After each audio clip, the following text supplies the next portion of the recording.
Seguimos en Claves Políticas por NSTV, el canal de Nuevo Siglo. Estamos con Bruno Gili y vamos a hablar de muchos temas. Bruno, un gusto tenerte aquí con nosotros. Muchas gracias por la invitación y el gusto es mío. Y vamos a hablar de muchos temas porque hay un nuevo gobierno electo, viene un periodo de transición, va a asumir en marzo, pero el asunto es, el gobierno llega con una propuesta y el tema es con qué se encuentra, cuál es el contexto del país, tanto para lo que es la economía, como un tema que vos has trabajado mucho por ser parte de DUI 21, ¿no?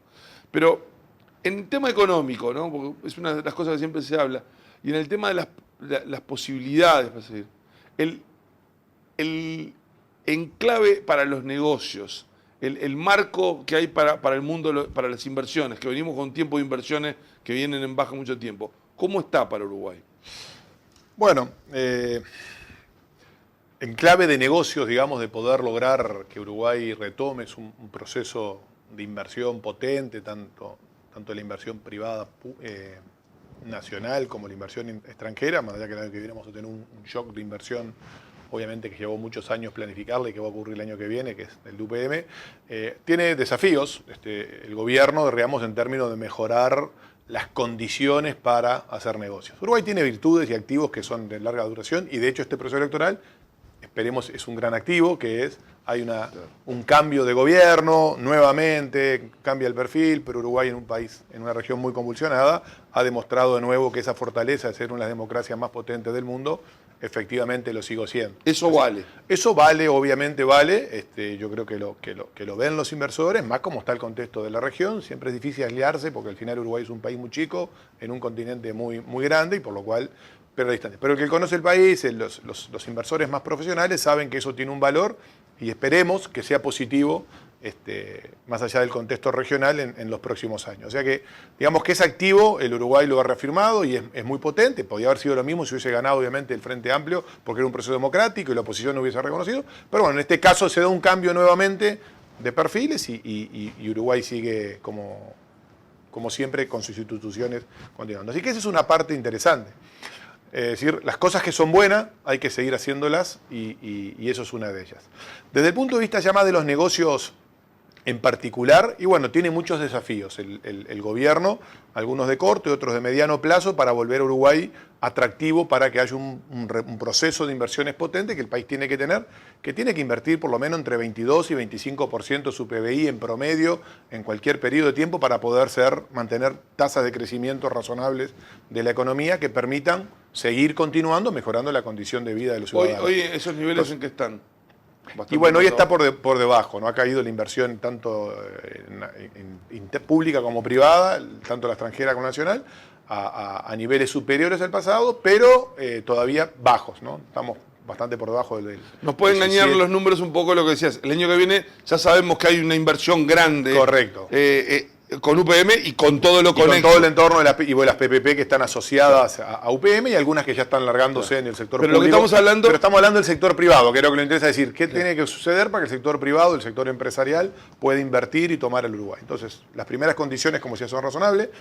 Va a tener algunos retos macro, no me voy a entrar, no es... Han discutido los profesionales de la macroeconomía bastante sobre esto, creo que hay un consenso, más allá de sacar borrasca de la campaña, todo el mundo sabe que Uruguay tiene que reducir su déficit fiscal y reordenar esas cuentas públicas a algo que haga sostenible la deuda y un proceso de confianza para todos. Uruguay, y eso creo que es un reto que tienen, que está arriba de la mesa. Y hay un tercer componente para mí más vinculado a lo micro, que tiene que ver con cómo hacer que todos los mercados sean más eficientes.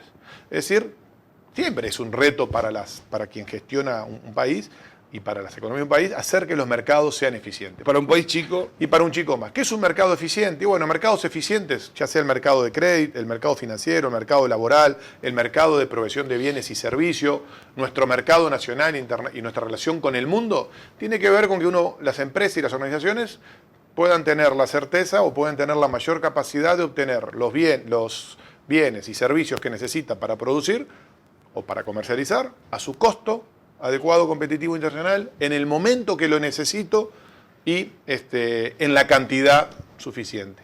Y esos tres factores le ponen reto a muchos de los mercados que hay en Uruguay, porque yo creo que hay reformas para hacer, institucionales, regulatorias, que aumenten la competencia, que mejoren la asignación de los recursos en esos mercados, que son algunas restricciones, que algunas son de larga data y otras son más de los últimos años. Veamos algunos ejemplos concretos. Y bueno, podemos ir uno por uno, ¿no? Digamos, cuando uno va a la más difícil de todas, voy a entrar, de las que creo que tiene cualquier reto y no sé si hay solución, porque de hecho a nivel técnico tampoco hemos...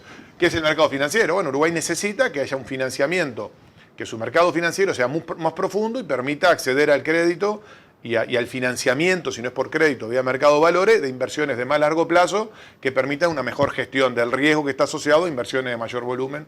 Eso en general, el proceso muy fuerte de inversión en Uruguay en los últimos años fue financiamiento internacional, como va a ocurrir con UPM ahora, viene todo financiado, pero si uno va al mercado local o a los inversores más locales o regionales, un mercado más profundo sería importante. Yo creo que ahí tiene un reto de mejorar el acceso al financiamiento de los proyectos de inversión en los mercados financieros. Cada tanto se ha hablado de ver cómo se dinamiza el mercado de valores, pero y Uruguay siempre tenemos.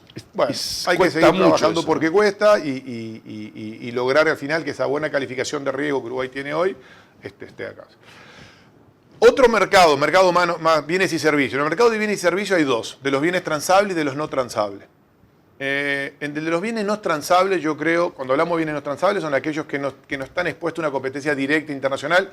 Hoy con la revolución tecnológica, cada vez son menos los bienes no transables. Sí, pero hay algunos que siguen siendo. Pero algunos siguen. Entonces, ahí uno encuentra, y algunos tienen roles que son determinantes en cómo impactan en el mercado laboral. Pero los bienes no transables, lo que hay que intentar es que el acceso a esos bienes sea a costos en el momento adecuado, en la cantidad adecuada. Ahí tenemos problemas que hay que bajar precios y costos en algunas de las energías para algunos de los sectores, tema muy hablado. Creo que ahí hay un esfuerzo que hay que hacer para mejorar lo que es la institucionalidad y la regulación de todo el funcionamiento del mercado energético.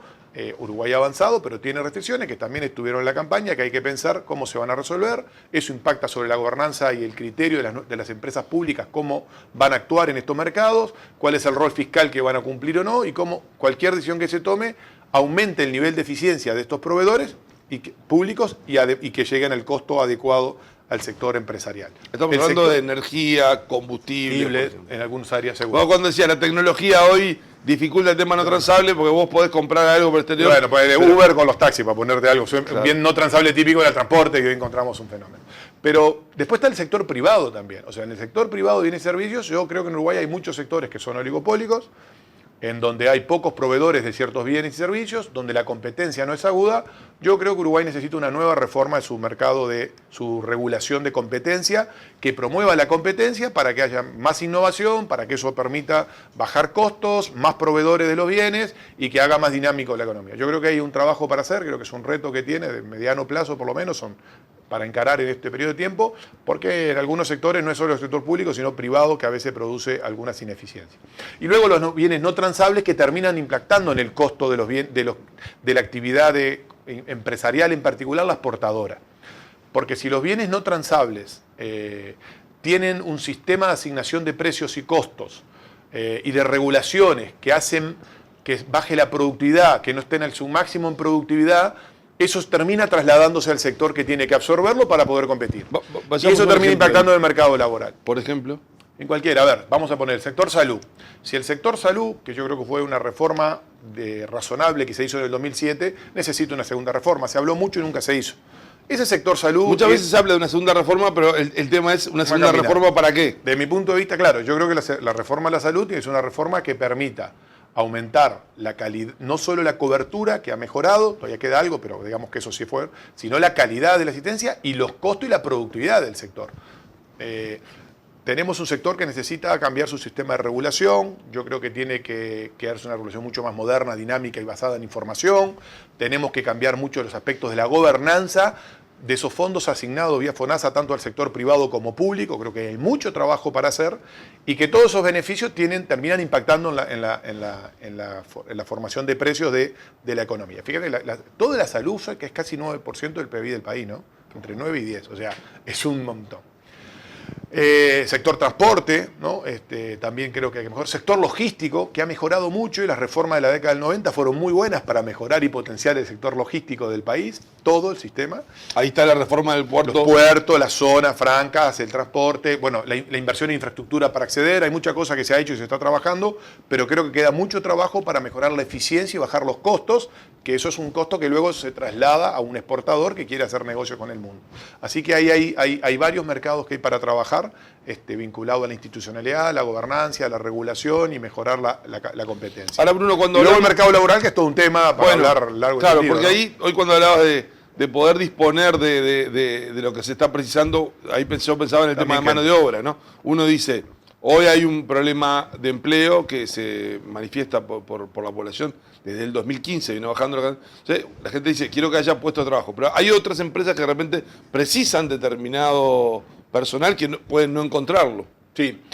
Claro, cuando uno mira, yo trabajo mucho con el informe del Foro Económico Mundial, cuando uno compara Uruguay con los países nórdicos, vamos a poner países donde todos tenemos en nuestra visión, o todo el mundo comparte, que son los países que tienen el más desarrollado, con más crecimiento y justicia social, más modernos, etc. Y dice, bueno, ¿cómo funcionan esos mercados?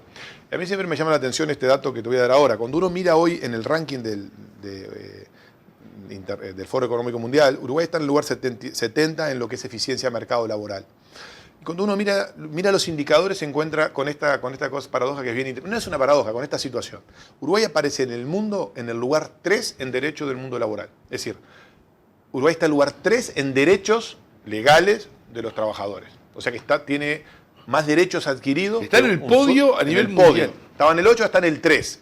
Obviamente estos países nórdicos son los otros que componen el 10%. Cuando uno va al mundo de cómo está en términos de lo que tiene que ver con medir la productividad, la relación con el mundo empresarial, la rigidez del mercado laboral, está en el último puesto, 140. ¿No? Cuando uno va a mirar los países nórdicos, están en el 132, 133, 130. O sea, también sienten, cuando uno lee la encuesta, pero cuando uno mira todo el funcionamiento, estos países están entre los 20 top del mundo. Entonces dice, bueno, ¿qué es lo que hacen bien ellos? Y Uruguay está en el 70. Y Uruguay está en el 70.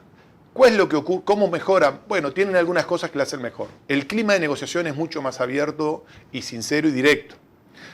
La medición de la productividad está en el top. Todos estos países están en el top en su capacidad de medir la productividad en los acuerdos.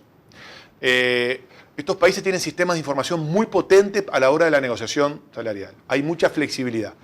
El empresariado de esos países siente que hay una rigidez, pero a la hora de la negociación todo eso se flexibiliza. Entonces yo creo que hay mucho para madurar y para transformar en cómo se negocian los consejos de salarios y que tengan en cuenta productividad, salario y empleo. En estos países la institucionalidad obliga a todas las partes, no solo al gobierno, sino al mundo empresarial y al mundo sindical, a que el empleo es parte del problema. Mi sensación es que cuando se negocia en los consejos de salarios, el empleo no está en la cuestión. Al final es una negociación de salario y de condiciones laborales, pero no el empleo. Yo creo que hay mucho para innovar y ver experiencias de estos países que permitan, digamos, que Uruguay pueda mejorar. Y luego tenemos un problema de capacidad. Obviamente Uruguay, y eso sería hablar de educación, en muchos sectores innovadores y dinámicos de la economía nacional, en particular del sector servicio, estamos con problemas de cantidad y calidad de la mano de obra para poder, del capital humano, para poder insertarnos en un mundo bien complejo. Bruno, en el próximo bloque vamos a ver eso, pero del tema laboral se da una particularidad, porque ese va a ser un punto de discusión en los próximos meses, en el año que viene, ¿no? Y el año que viene hay una concentración de renovación de acuerdos y además de consejo de salario privado y además con el presupuesto están los salarios públicos, ¿no? Es decir, en un momento de que el empleo había ido bajando, la prioridad debería ser subir el empleo, pero el que tiene trabajo, la prioridad es mejorar el salario real. Y cuando se habla de los sindicatos, es que no nos quiten las conquistas, el énfasis está en el salario real. Bueno, sin embargo, si ves la masa salarial real, el conjunto viene cayendo, porque hay menos empleo, ¿no? Correcto. Sí, yo creo que en la negociación, a ver, me imagino, esto tendrían que hablarlo con los sindicalistas, obviamente, la negociación, cuando se enfrenta el problema de la negociación, obviamente que su prioridad es las fuentes laborales que tienen actuar hoy y el ingreso. El tema es que el marco institucional lleva a todos a negociar de una manera distinta. Seguramente va a haber que repensar el tema de productividad por rama, por empresa, otras condiciones laborales que son relevantes a la hora de capacitación, las categorías, que hay muchos sectores que las categorías son ilógicas y no tienen ningún sentido con el mundo que vivimos, y la integridad de toda la política que tiene que ver con el mundo del empleo, ¿no? Es decir, ¿qué hacemos con los sectores que van a ir ingresando de a poco al mundo del empleo, las nuevas generaciones que van ingresando, que en general en Uruguay, en todas partes del mundo ocurre que tienen más desempleo, eso es un proceso para discutir largo y tendido por qué ocurre, y la gente que está quedando desempleada, son dos mundos distintos.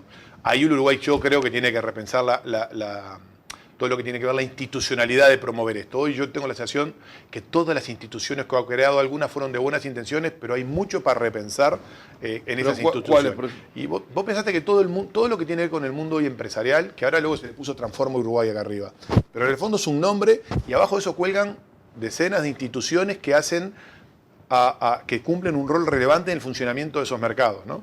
Pero yo, bueno, de pensar en el mundo de Transforma Uruguay, abajo tenés ANDE, tenés la Agencia de Desarrollo, la Agencia de Investigación. Tenés el INEFO, tenés las agencias de desarrollo, tenés el INAC, tenés el ENLINIA, tenés un conjunto de instituciones, todas tienen una lógica, pero creo que hay un poco para pensar. Hay demasiado, en cómo ayudar. Cuando hablamos de país chico, hay demasiado. Y además sumale, claro, no se arregla con ponerle un nombre arriba que lo coordina, y además sumale, y además tiene un defecto todo eso, que ahora te voy a decir cuál es para mí mi punto de vista, y además sumale el problema del sistema educativo que ha estado aislado de todo esto.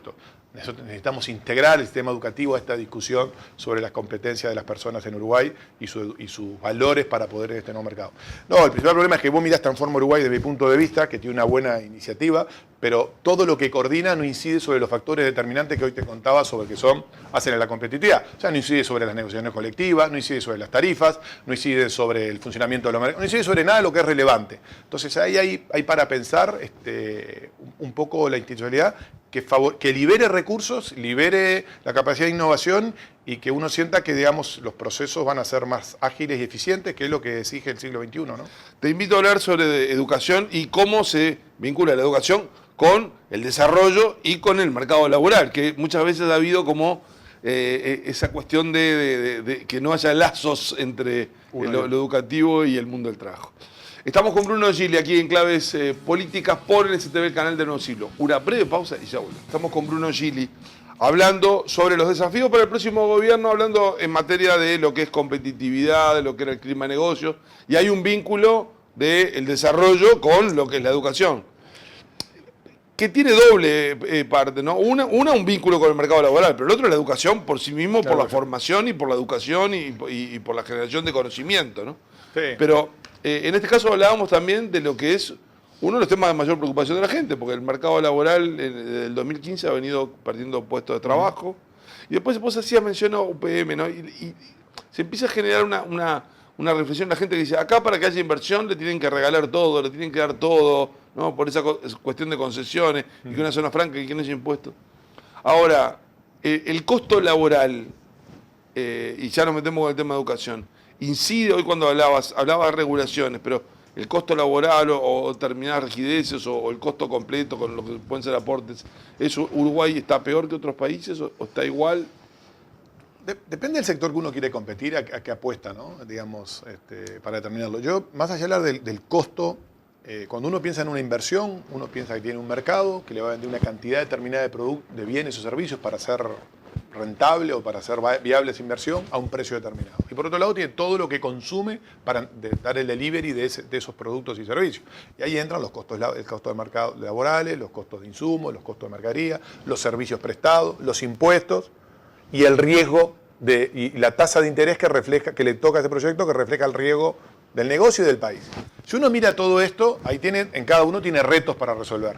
El mercado laboral, lo más relevante es si la productividad es acorde con lo que yo estoy vendiendo y desarrollando. Es decir, si yo tengo el nivel de productividad acorde a la eficiencia, para los bienes y servicios que estoy vendiendo, a mercados que tengo aperturas, que tengo acceso a un precio competitivo, el problema es uno. Si yo lo que me enfrento es a restricciones de mercado, a precios no competitivos o a sobrecostos, porque para entrar a un mercado, ese mercado me cobra aranceles que no le cobra a otros competidores míos, eso vuelve para atrás y termina impactando también en cada uno de los insumos, el valor que yo puedo pagar, el capital humano de los insumos, para ser competitivo. O sea que influye el costo. Pero yo te diría que lo más relevante es la productividad respecto a la mano de obra. Y ahí en la productividad ahí sí tenemos un vínculo directo con lo que es la capacitación, la formación. Y cuando uno va a la productividad, sí, no es solo la capacitación de la gente, puedo tener las mejores personas, mejor capacitadas del mundo, pero si el proceso no es innovador, el proceso no tiene la tecnología adecuada, no voy a lograr la productividad total de los factores, ¿no? Por eso se habla, cuando uno habla de la productividad total de los factores que explican el desarrollo de los países, es inversión en capital humano, inversión en maquinaria, en infraestructura, y la capacidad de combinar estas cosas mejor que otros. Cuando uno mira a los países desarrollados, lo que mejor hacen, no son los que tienen mejor capacitado su gente y más inversión. Son los que combinan mejor. Que combinan mucho mejor esto, innovan. Entonces, todo ese proceso de innovación les da su gap respecto a nosotros.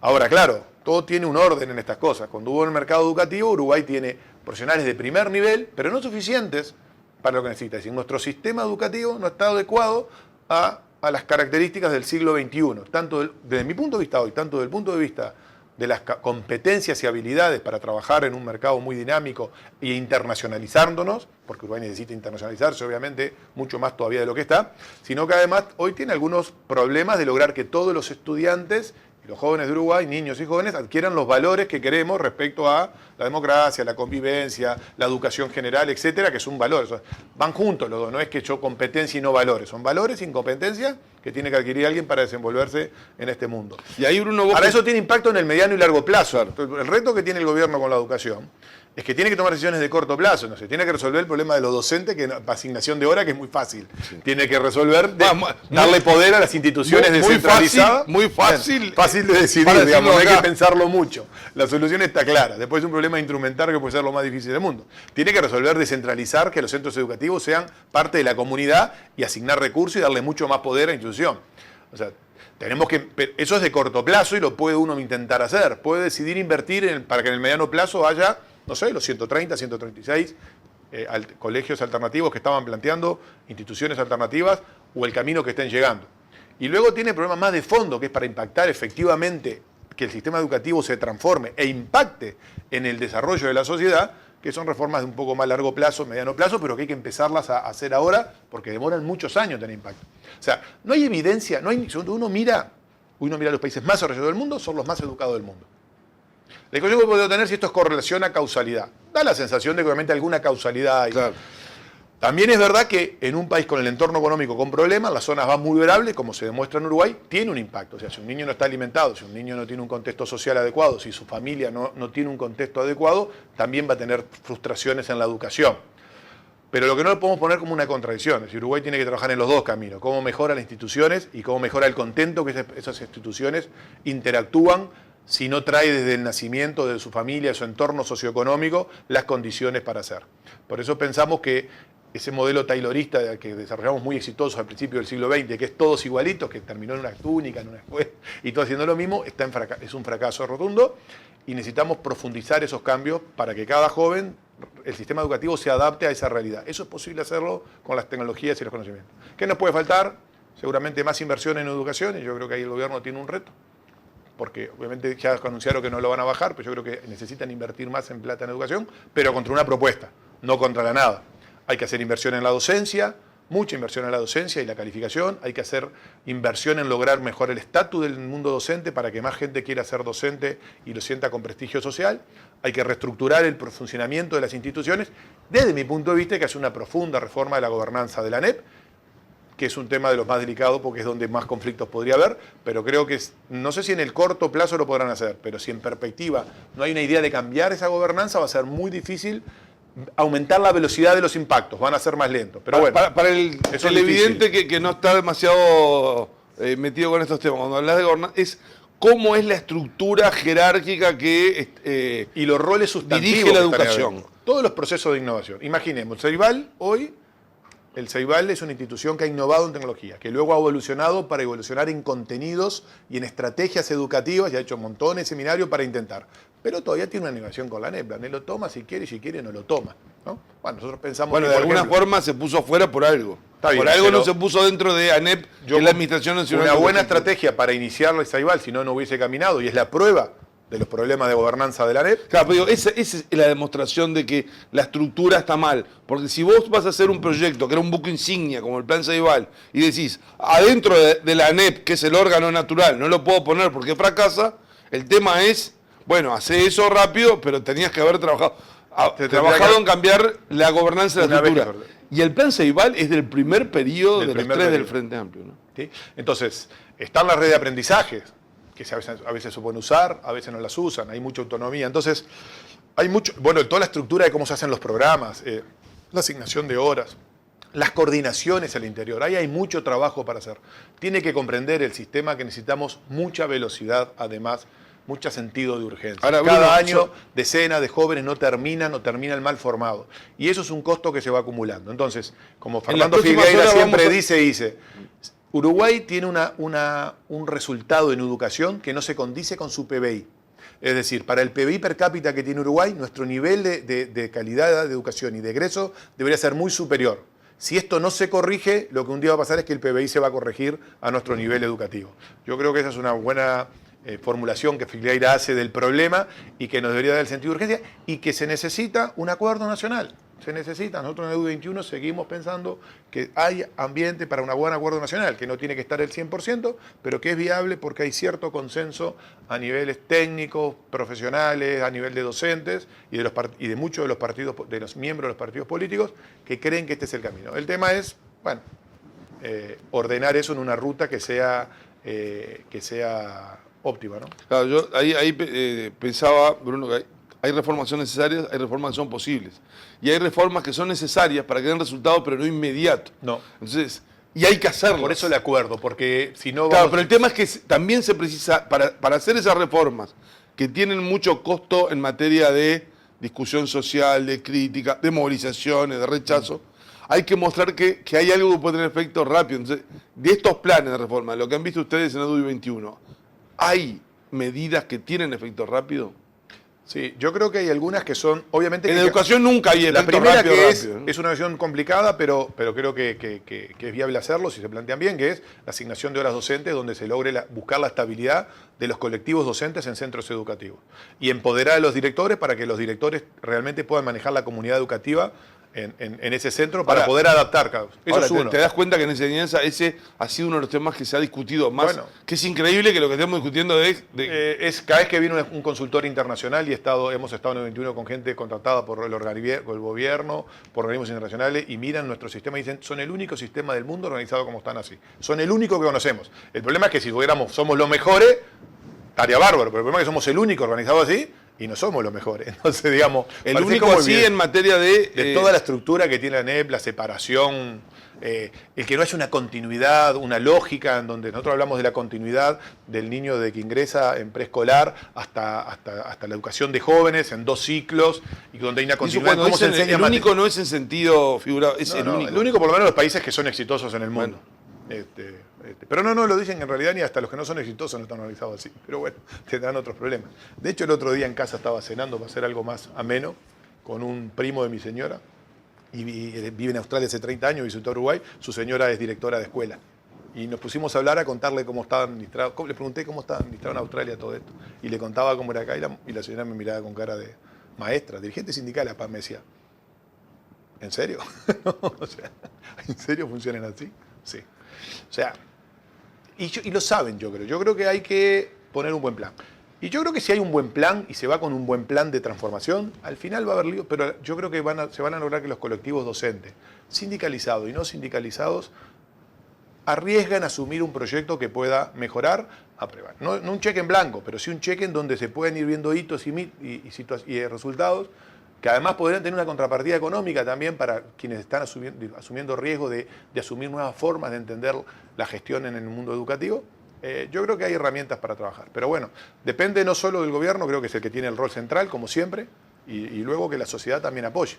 Pero el rol central lo tienen los gobiernos. O sea, yo no soy de los que creo que el problema de la educación es de los sindicatos. Los sindicatos se adaptan a una lógica y una situación.